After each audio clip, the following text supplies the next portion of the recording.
এইবার তোমাদের আমি যেটা কথা বলতে চাইছিলাম সেটা হচ্ছে এই, আমার 10টা অভিজ্ঞতা তোমাদের একটু শেয়ার করে দিই।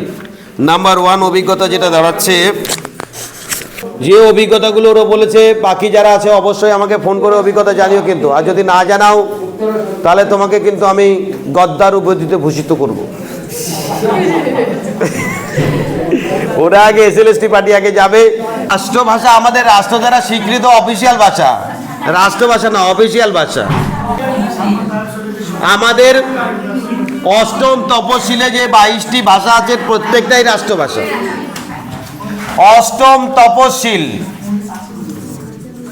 যে 22টি ল্যাঙ্গুয়েজ আছে, আমি তো অনেক ভাষা নতুন করে করার কথা বলা হচ্ছে, কিন্তু এই 22টি ভাষাই আমাদের কিন্তু স্বীকৃত ভাষা, সমৃদ্ধ স্বীকৃত ভাষা। এর আগে কটা ছিল? 14টা, তারপরে 18টা, তারপরে হলো 22টা, পরবর্তীকালে কঙ্কনি বিভিন্ন ভাষা যুক্ত হয়েছে। কি ছিলাম এটা? সেটা হচ্ছে অভিজ্ঞতা। প্রথম যেটা বলছে, কোশ্চেন জিজ্ঞাসা করছে, কোশ্চেন জিজ্ঞাসা করার পরে তোমার সাবজেক্ট থেকে কোশ্চেনের আগে ভেরিয়েশন কোনো বই পড়েছে কিনা জিজ্ঞাসা করছে। তারপরে তুমি যে ভাষায় আসছো তার উপর লিখিত কয়েকটি বই, তার রাইটারের নাম জিজ্ঞাসা করছে। তারপরে যেটা হচ্ছে, তুমি যখনই ক্লাস করাচ্ছ, কি অদ্ভুত ব্যাপার, আমরা যেটা করছিলাম আগে থেকে, ক্লাস যেটাই করাচ্ছ তার থেকে দুটো কোশ্চেন জিজ্ঞাসা করো ওখানে দাঁড়িয়ে।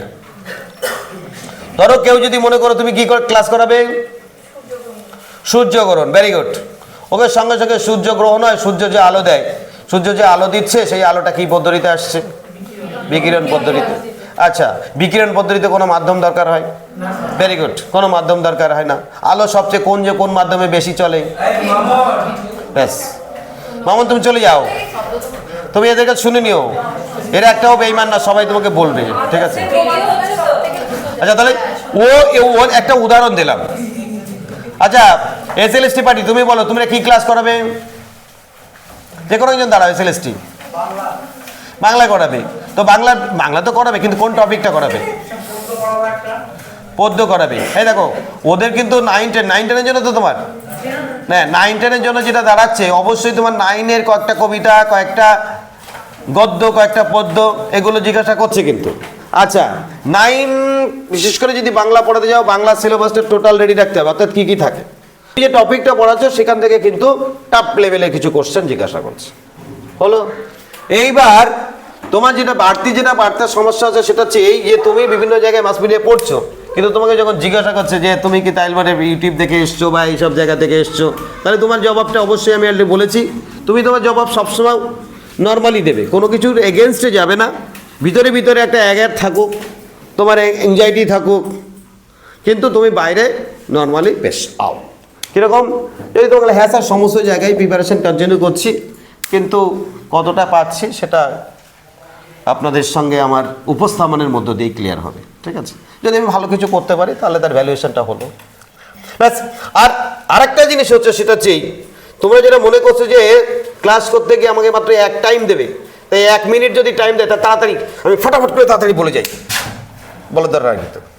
তুমি তোমার নর্মাল ক্লাস করো এবং প্রথম থেকেই তুমি 2-1টা কথা ভালো রাখো, তার মধ্যেই তোমার কমপ্লিট হয়ে যাবে।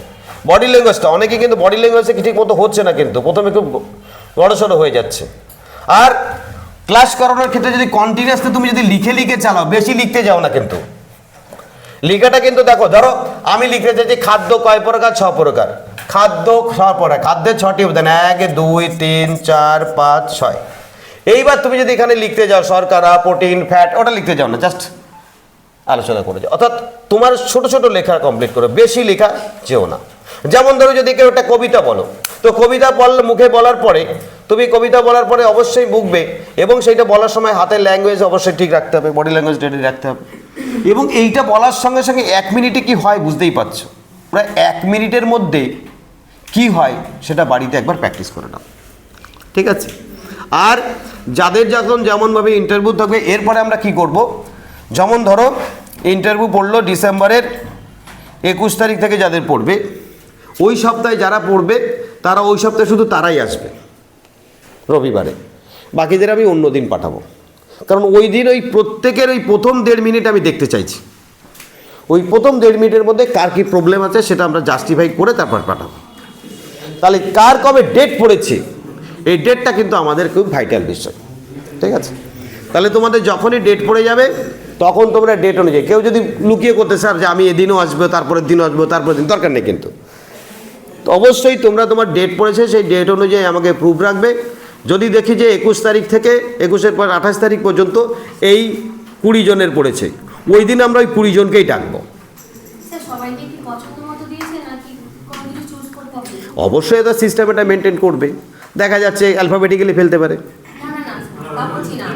ও না, ক্লাসটা বেশিরভাগই বলছে যে তুমি দুরকম, একটা ব্যাকরণের ক্লাস করাও, যারা কয়েকজন পল সায়েন্সের গেছে তাদের বলেছে তুমি তাহলে একটা কাজ করো, তুমি ভারতীয় সংবিধান সম্বন্ধে একটা ক্লাস করাও।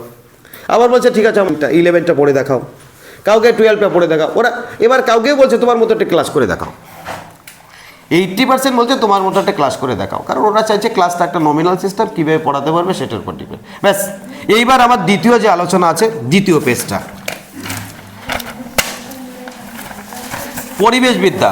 বলে স্যার আমার প্রাইমারিতে আপনি পরিবেশ নিয়ে ঝামেলা করছেন কেন? এই পরিবেশের ঝামেলা, এমনি ঝামেলায় আমাদের মেলা বেঁধে যাচ্ছে পুরো। এই প্রাইমারিদের প্রায় বলা যেতে পারে 30 নম্বর ছিল পরিবেশে, মনে আছে টেটে? তো এই পরিবেশটা আমি এখান থেকে পরিবেশের মতো আমার 5টা পেজ আছে, তার মধ্যে একটা পেজ আজকে দাঁড়িয়েছি। এই একটা পেজের মধ্যে আমি খুব বেশি আলোচনা করব না, প্রত্যেকটা তোমরা পড়ে নিলেই হবে। আমি শুধু বলতে চাইছি সবুজ বিপ্লব 5 দাগের। এখান থেকে তুমি সবুজ বিপ্লব সম্বন্ধে দুটো একটা কোশ্চেন। সারা বিশ্বে সবুজ বিপ্লবের জনক কে? নরম্যান বার্লার। এবং আমাদের ভারতবর্ষের সবুজ বিপ্লবের জনক কে? এম.এস. স্বামীনাথন। 1960 সালের বার্লার কিন্তু এসেছিলেন। এবং ভারতবর্ষে যে সবুজ বিপ্লব কত সালে হয়েছিল? 60-এর দশক। অর্থাৎ মোটামুটি আমরা 58 থেকে শুরু করে 59, 60, 61-র মধ্যে সবুজ বিপ্লবটা কমপ্লিট। সবুজ বিপ্লব মূলত কোন রাজ্যে হয়েছিল? পাঞ্জাব, হরিয়ানার কি 7টি গ্রামে। সবুজ বিপ্লব প্রথমত কোন ফসলের উপর হয়েছিল? গমের উপর।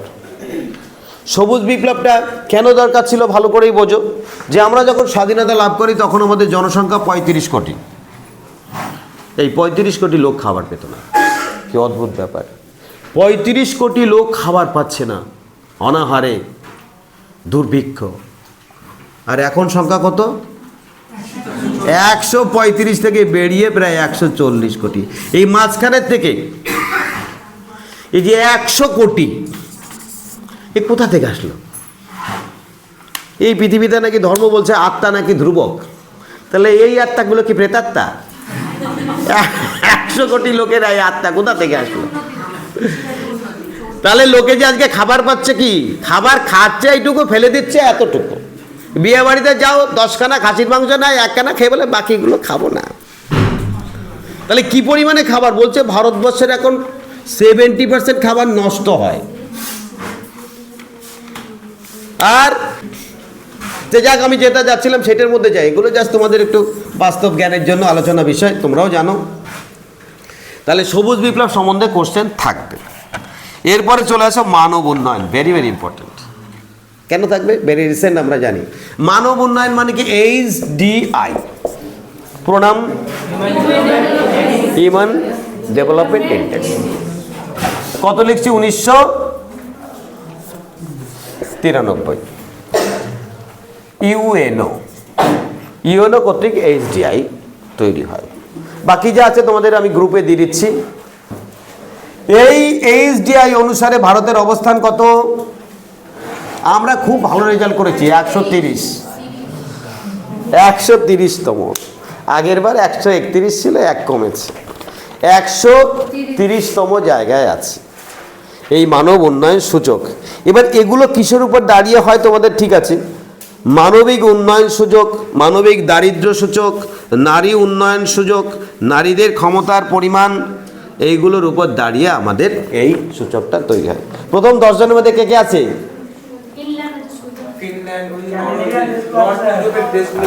ভেরি গুড, সব ঠান্ডা দেশের লোক। গরম দেশের লোক হচ্ছে মাথা গরম থাকে, সকাল থেকে বিকেলে মারামারি। আমাদের গরম দেশের লোক তো কেমন আছিস, আরে ধর কেমন আছিস তুই বুঝিস না, দিল এক থাপ্পড়। আর ওদের ঠান্ডা লোক, যদি দুটো গালাগালিও দেয়, গালাগালি দিচ্ছে নিশ্চয়ই ওর কারণ আছে। আমি বাড়ি গিয়ে ভাবি, তারপর দেখছি। আর আমাদেরকে গালাগালি দিলে পরে থাপ্পড় মারবে, থাপ্পড় দিলে কোপ মারবে, কোপ লেগে পরে গুলি চালিয়ে দেবে। আচ্ছা, আর কি দিলাম? এই এইচডিএস সম্বন্ধে ভালো করে জেনে গ্রিন হাউস। গ্রিন হাউস সম্বন্ধে তোমরা তথ্যাদি নিয়ে নাও, আমার কিছু বলার নেই। গ্লোবাল ওয়ার্মিং, তাহলে এইটা আর দূষণ সম্বন্ধে একটু ধারণা রেখো। আর পরিবেশে স্কুলের কি দরকার, পরিবেশ কীভাবে রক্ষা করা যায়, তাহলে তোমরা কিন্তু বাড়িতে কন্টিনিউয়াস পড়ে যাও। এবার বলো, কারো কোনো জিজ্ঞাসা আছে? কারো কোনো জিজ্ঞাসা? আমার ক্লাস আছে, এখন বেরিয়ে যাবো। খুব ভালো জিনিস, ভেরি গুড। জোরপূর্বক বিবাহ কি বলছো? কোশ্চেনটা বলো। সম্প্রতি মানবাধিকার লঙ্ঘিত হয়েছে, তার দুটি উদাহরণ দাও। Very good. আর কেউ কিছু বলবে? শিশু শ্রম, এই নিয়ে কোনো কোশ্চেন চাইছো তুমি কিছু? মানবাধিকার লঙ্ঘনের মধ্যে এটা একটা ফ্যাক্টর, মানবাধিকার লঙ্ঘনের মধ্যে এটা একটা আলো হতে পারে। আর কি? আর কি? দেখো, মানবাধিকার কেন? মানুষের অধিকার উপরের হানা। সেই অধিকার আমাদের ওয়েস্ট বেঙ্গলে হানা হয়েছে, বিভিন্ন জায়গায় শিক্ষা থেকে বঞ্চিত হয়েছে, অথবা বিভিন্ন জায়গায় যে আক্রমণগুলো হয়েছে সেগুলোর বিরুদ্ধেও তুমি বলতে পারো। সেগুলো তোমাদের অবশ্যই আলোচনার বিষয়, সেগুলো থাকতে পারে। তো সেইগুলো তোমাদের কেউ যদি বলো বলা কতটা ঠিক হবে, স্যার এসআইআর করতে গিয়ে প্রচুর লোক আত্মহত্যা করেছে, সেক্ষেত্রে তাদের কিন্তু সমস্যা তৈরি হয়েছে, এটা মানবাধিকারের উপর একটা আঘাত, এটা সিস্টেমেটিক হোনা চাইয়ে থা, এটা বলতে পারো যদি মনে করো যে না একটু এসআইআরটা করা দরকার, কিন্তু এই সম্বন্ধে তোমার একটা জ্ঞান রাখতে হবে। এসআইআরটা করা দরকার, এসআইআর পুরো নাম কি, এসআইআরটা কেন দরকার, কত সালে হয়েছিল, করা দরকার, কিন্তু একটু সিস্টেমেটিক ওয়েতে হলে ভালো হতো, যথেষ্ট টাইম স্পেয়ারিং জিনিস। হ্যাঁ, আর ভেরি রিসেন্ট পৃথিবীর বিভিন্ন জায়গায় মানবাধিকার লঙ্ঘিত হচ্ছে। কাম্বোডিয়ায় তোমরা গণতন্ত্রটা বিলুপ্ত হয়েছে, বাংলাদেশে গণতন্ত্র বিলুপ্ত হয়েছে, ফিলিস্তিনিদের বিশেষ করে বলা যেতে পারে প্যালেস্টাইনের উপর লক্ষ লক্ষ মানুষকে হত্যা করা হয়েছে, এটা একটা বিষয়। মানবাধিকার লঙ্ঘিত হচ্ছে ইউক্রেনে, মানবাধিকার লঙ্ঘিত হচ্ছে আলোচনার বিষয়। এরপর আর কেউ কিছু বলবে? আরেকটা প্রশ্ন, সামাজিক আইনগত ও রাজনৈতিক সমতা কি প্রকৃত সমতা আনতে পারে? কি বলো? সামাজিক আইনগত ও রাজনৈতিক সমতা কি প্রকৃত সমতা আনতে পারে? ভেরি গুড, খুব সুন্দর কোশ্চেন। আচ্ছা দেখো, আমাদের সংবিধানে কি কি সমতার কথা বলা হয়েছে? আমাদের সংবিধানে বলা হয়েছে সামাজিক, রাজনৈতিক, ধর্মীয়, শিক্ষা, সংস্কৃতি, আর্থিক বলা হয়েছে। কোথাও কোনো জায়গায় বলা হয়নি যে অর্থনৈতিক সমতা। অর্থনৈতিক সমতা বলা সম্ভব? তাহলে তোমরা যারা রাত দিন 24 ঘন্টা পরিশ্রম করে চাকরি পাচ্ছ, চাকরি পাওয়ার বাড়িতে বসে যারা বসে বসে সারাদিন ঘুমোচ্ছে আর মোবাইলে ঘষাঘষি করছে, তুমি যা ইনকাম করবা তার ভাগ তার বাড়িতে চলে যাবে, তো হয় কি না? যাবে না? সমতার কথা যদি বলা হয়, সুতরাং অর্থনৈতিক সমতা সম্ভব নয়, অর্থনৈতিক সমতা সম্ভব নয়। এই জন্য তবে হ্যাঁ, ওই যেটা কোশ্চেন এলো, স্যার সামাজিক, রাজনৈতিক এবং ধর্মীয় সমতার মধ্যেও কিন্তু সমতাটা অনেক ক্ষেত্রে ব্যাঘাত ঘটে যদি অর্থনৈতিক সমতাটা সঠিকভাবে না হয়, কিন্তু অর্থনৈতিক সমতাটা সম্ভব নয়। সুতরাং আমাদের দ্বারা যেটা সম্ভব সেটাই আমরা চেষ্টা করছি। সামাজিকভাবে সমতাটাই বড় জিনিস, সেই সমতাটা যদি থাকে ঐক্য তো থাকবে, এই পর্যন্ত আটকে যাও, ঠিক আছে? বেশ, সবাই ভালোভাবে পড়াশুনো করো এবং মনে রাখবা যে ইন্টারভিউর ক্ষেত্রে তোমার কাছে ডিপেন্ড করছে কিভাবে ইন্টারভিউ তুমি দেবে। আর ক্লাসটা কিন্তু আমি 1 মিনিট টাইম পাবো তার জন্য আমি ফটাফট বলে বেরিয়ে যাবো তা না, তুমি তোমার নর্মালি ক্লাস করো, কিন্তু প্রথম 1-1.5 মিনিট সুন্দর করে সাজিয়ে রাখো, ব্যাস। তাহলে আমার আর কিছু বলে থাকে, সামনের সপ্তাহে তোমরা তোমাদের কোশ্চেন রেডি করে সব কিছু যে আমি জানি তা তো নয়, এখানে যে তো ব্রেন আছে প্রত্যেকেই আমার মতন একই, তাই তোমরা বাড়ি থেকে কোশ্চেন রেডি করো, বিভিন্ন রকমের কোশ্চেন রেডি করো, সেগুলো আগামী দিন আমি আলোচনা করব, ঠিক আছে? আজকে তাহলে থাক।